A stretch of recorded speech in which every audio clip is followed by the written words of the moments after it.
से पहले आगे चले।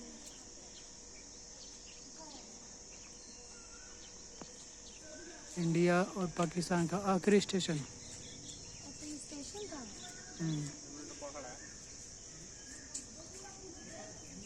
अंदर जाके फोटो ले सकती है ना? अभी नहीं, बाद में लेना।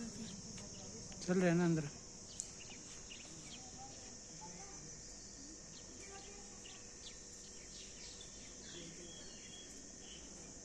ये पूरा नहीं आ रहा।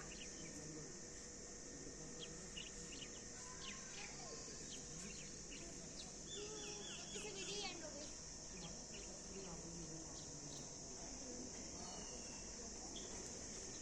आजा।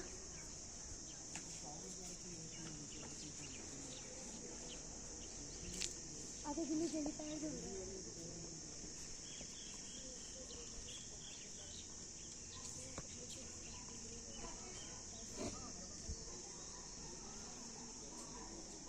अंदर डिब्बे में चलना है क्या?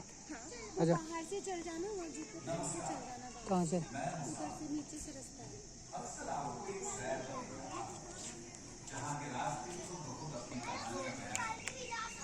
जन्नू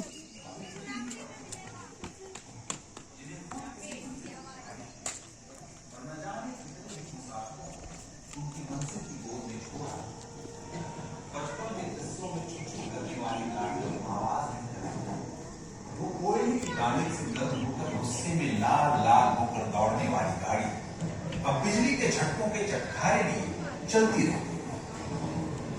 कभी सन 1843 में बरतानिया हुकूमत ने भारतीय रेलवे के लिए बनवाते हुए लॉर्ड डलहौजी ने कहां यह सोचा होगा कि ब्रिटिश राज की खिदमत और हिंदुस्तानियों पर सैनिक ताकत बढ़ाने के लिए बिछाई जा रही ये पटरियां एक दिन हिंदुस्तानियों की नब्ज की तरह काम करेंगी। पहले कभी व्यापार और सैनिक गतिविधियों के लिए इस्तेमाल होने वाली रेल धीरे धीरे आम हिंदुस्तानी की रोजमर्रा की जिंदगी का हिस्सा।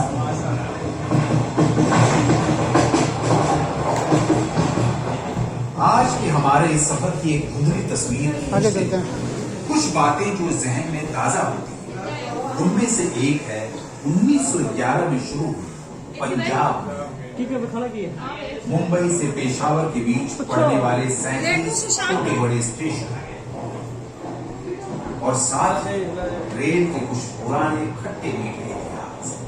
आजादी की लड़ाई से लेकर कई दुल्हनों की विदाई तक इन रेल की पटरियों ने बहुत कुछ देखा और सुना। तो हमारा सफर शुरू हो रहा है। आप इस समय पेशावर के ऐतिहासिक स्टेशन पर हैं। किसी पुराने जमाने में सनातनी सभ्यता और वेदों में इसे पुरुषपुरा नाम से जाना जाता रहा। यहां का इतिहास बहुत पुराना होने के नाते यहां बाकी सबके साथ ग्रीक, मौर्य, कुषाण के साथ और भी कई सभ्यताओं के सबूत मिलते रहते हैं। राजे, रजवाड़ों, हुकूमतों और सल्तनतों की लड़ाई के बीच पेशावर आज के इतिहास में मशहूर रहा है गांधी जी के पद चिन्हों पर चलने वाले गफ्फार खान साहब के अहिंसक आंदोलन के लिए, जो उन्होंने बरतानिया हुकूमत के भेदभाव वाले कानून के खिलाफ किस्सा खवानी बाजार में किया और हुकूमत को वो कानून वापस लेना पड़ा। पेशावर के जायकों में बस जंग आजादी ही नहीं और भी जायके मशहूर हैं। यहां के मशहूर जायकों में आपको नमक मंडी कढ़ाई, दमपुख्त और चकली कबाब जैसी खास वानगियां दीवाना करने का मादा रखती है। बात दीवानगी की हो तो सिनेमा का जिक्र होगा। राज कपूर और दिलीप कुमार जैसे बॉलीवुड के कई बड़े कलाकार हैं जिन्होंने पेशावर से मुंबई का सफर तय किया और सिनेमा के हर क्षेत्र में नए आयाम हासिल किए। खैर, सिनेमा और जायकों से आगे बढ़ते हैं और शाहदरा बाग को जान लेते हैं। मुगल कारीगरी और वास्तुकला के साथ रावी के किनारों की मिट्टी की महक आपकी रूह तक को खुश कर दिया करती है। शाहदरा बाग में मौजूद जहांगीर और नूरजहां का मकबरा इतिहास के एक बेहद खास दौर के गवाह हैं। अपने सफर पर आगे बढ़ते हैं और मजा लेते हैं इन लहलहाते खेतों का, जिन्हें देखकर मन तरोताजा उठता है। शाहदराबाद से थोड़ा आगे चलकर मिलती है ये जगह, ये लाहौर है। इस शहर के बारे में लोक भाषा में एक कहावत बड़ी मशहूर है, जिनने लाहौर नहीं देखा वो जमिया ही नहीं। मतलब जिसने लाहौर नहीं लिया उसने तो जन्म ही नहीं लिया। कभी दिल्ली सल्तनत ने इसे लहनूर नाम से भी पुकारा था। सनातनी मान्यताओं को मानने वाले इसे लवपुर या लवपुरी कहा करते थे, जो राम सीता जी के पुत्र लव के नाम पर पड़ा। ये जगह कर्म भूमि है महाराजा रणजीत सिंह जी की और साथ ही गुरु श्री अर्जन देव जी की, जिनका समाधि स्थल डेरा साहिब गुरुद्वारा यहीं पर मौजूद है।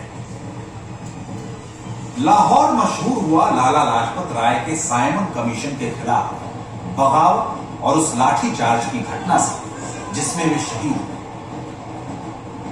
और फिर भगत सिंह के उस आक्रोश की गवाही भी बना जब उन्होंने सैंडर्स को मारा। लाहौर में तमाम घटनाएं घटी हैं जिसने हिंदुस्तान की तस्वीर और तकदीर को बदलने में एक अहम भूमिका निभाई है, और यही मौजूद है लाहौर सेंट्रल जेल, जहां आजादी के दीवाने भगत सिंह, राजगुरु और सुखदेव को अंग्रेजों ने फांसी दी। पर वो कहां जानते थे कि जलजले में पत्थर फेंकने से आग नहीं बुझती, शोले और भड़कते हैं। हुआ भी ऐसा है, और इस घटना ने आजादी की लड़ाई को धारदार कर दिया। तो अपने सफर को जारी रखते हुए अब चलते हैं अपने अगले स्टेशन पर, जिसका नाम लव के ही भाई कुश के नाम पर पहले कशावर रखा गया, और कशावर ही आगे चलकर बन गया कसूर।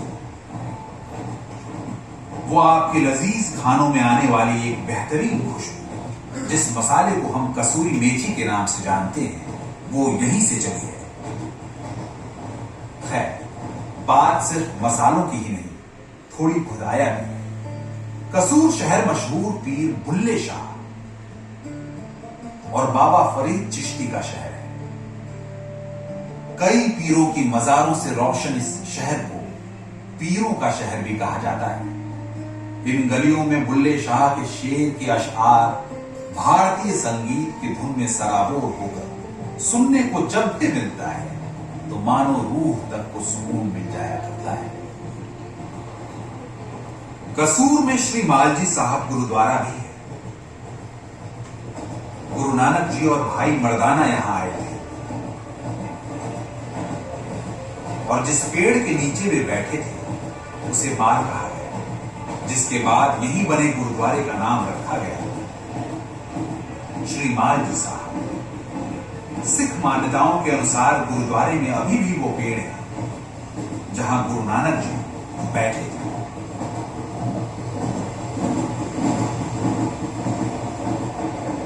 अब आप अपनी नजरों को दिलचस्प नजारों के साथ साथ इस ब्रिज पे भी रोशनी डालने को कहें। इसे कैसरे हिंद ब्रिज के नाम से जाना जाता है। सतलुज नदी के ऊपर से गुजरते इस ब्रिज का इतिहास यूं भी खास है, क्योंकि कुछ वक्त के लिए इस पर पाकिस्तान का कब्जा रहा, पर 1971 की लड़ाई के बाद हिंदुस्तान ने इस पर वापस अपना परचम लहरा दिया। अब जब आप यहां से गुजर ही रहे हैं तो बता दें कि अब आप इस सफर के एक बेहद खास पड़ाव पर हैं, और यह है पंजाब के फिरोजपुर में लगता एक गांव, जिसे लोग हुसैनी वाला के नाम से जानते हैं। इसका नाम एक मुस्लिम पीर गुलाम हुसैनी वाला के नाम पर आबाद है।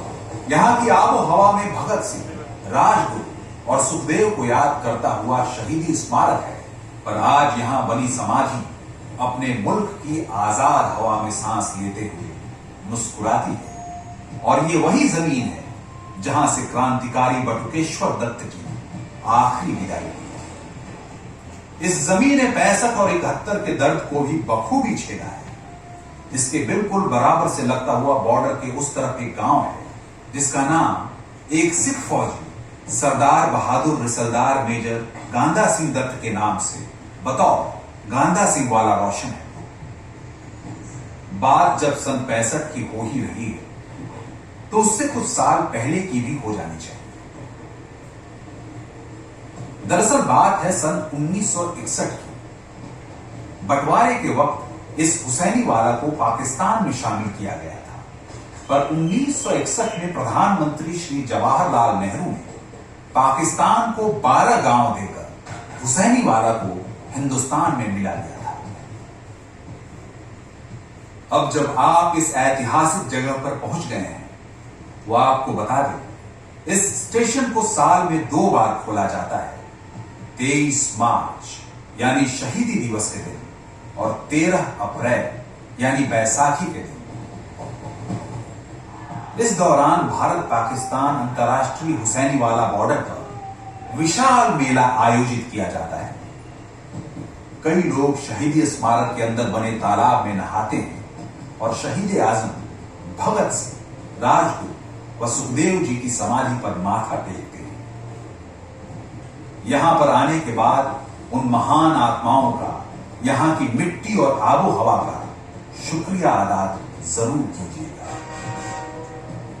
आज आपका और हमारा साथ यही करता है, लेकिन ट्रेन का सफर कभी नहीं रुकता। बॉलीवुड के अनगिनत सितारों को इस ट्रेन ने उनकी मंजिल तक पहुंचाया है और आज हम भी रुपहले पर्दे के उन सितारों की यात्रा को कुछ हद तक महसूस कर पाए। ये मुसाफिर जल्द ही किसी और सफर पर आपको ले चलेगा और वहां के किसी और किस्से से आपका वक्त गुलजार करेगा। धन्यवाद।